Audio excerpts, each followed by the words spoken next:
My name is Ariba Arif and I'm a student of law, and today I will discuss briefly about history and development of arbitration.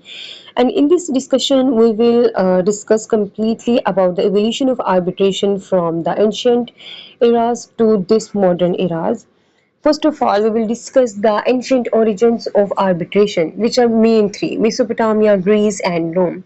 Mesopotamia is one of the most earliest arbitration spot, from where arbitration started in the form of tribunals, which was headed by elders, and tribunals have a list of codes which are called Hammurabi codes, and they were represented by Hammurabi, their king. Greece was one of the most dominant turning point for the evolution of arbitration. Like in the ancient Greece after the develop before the development of arbitration courts like a permanent court of arbitration and international court for justice, arbitration were still common, and there were the first arbitration was between allied states and city states, which was for independency and their sovereignty. While in the Middle Ages of Greece, the arbitrator was a pope or a king, and he it also involved arbitration between different states, like interstate arbitration, and their dispute resolution was different from modern day. Like they give decision like or arbitral awards on the basis of principles of equity and law, but not on law, which contain reasons.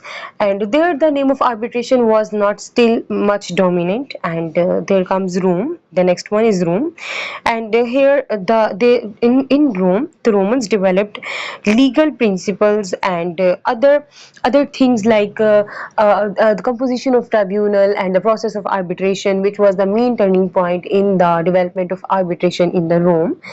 And now we will discuss the medieval arbitration, church and guild influence. Church courts and guild courts have a great influence in uh, spreading the scope of arbitration. Like arbitration was extended to church courts, and to in just regard to avoid any secular conflict, they have their church courts, and there they mostly dominated the arbitration method to resolve their disputes. And arbitration was so separate that they also make certain laws and principles to govern their guilds. And they arbitration they found arbitration was the most reliable and flexible method of dispute resolution. And they think that they were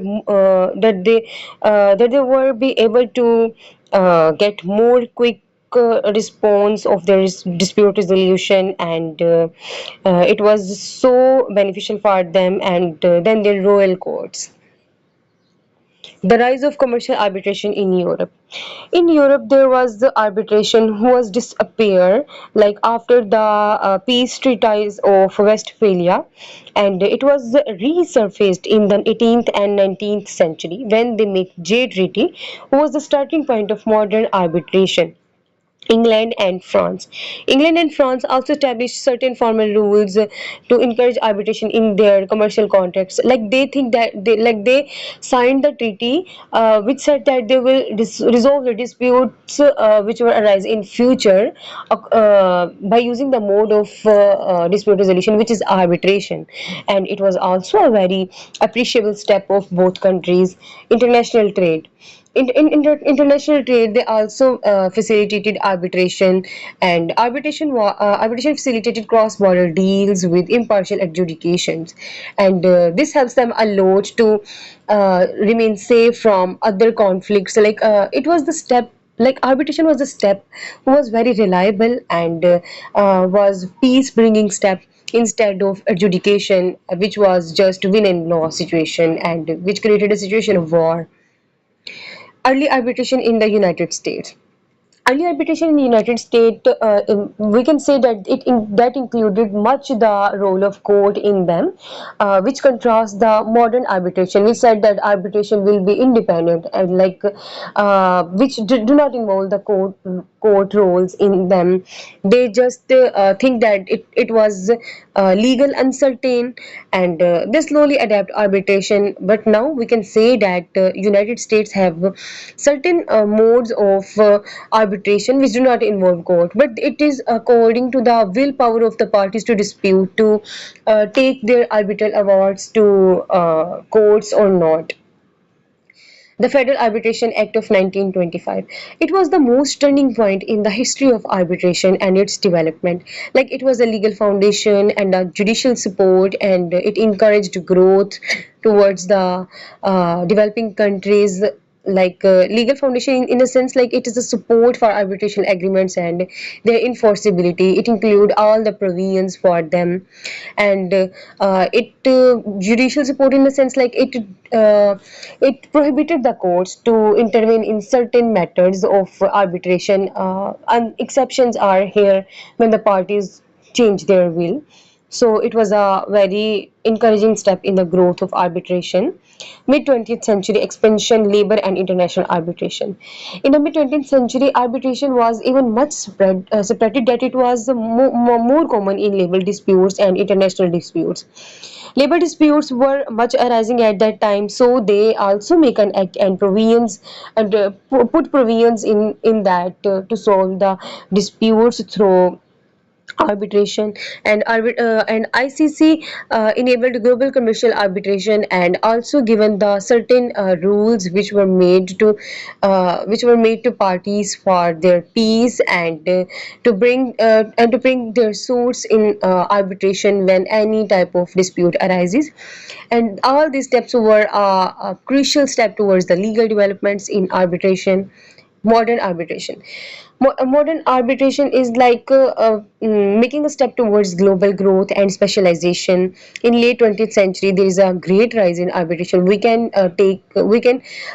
make a sense from it that there are a lot of cases in arbitration than the judicial courts, and they have developed global institutions like LCIA and SIAC worldwide to encourage arbitration and to see all the cases that involve arbitration. And these are the most technological advancements. And AI, they also have started the use of AI in their proceedings. AI restructures the documents of arbitration, and they have a lot in it.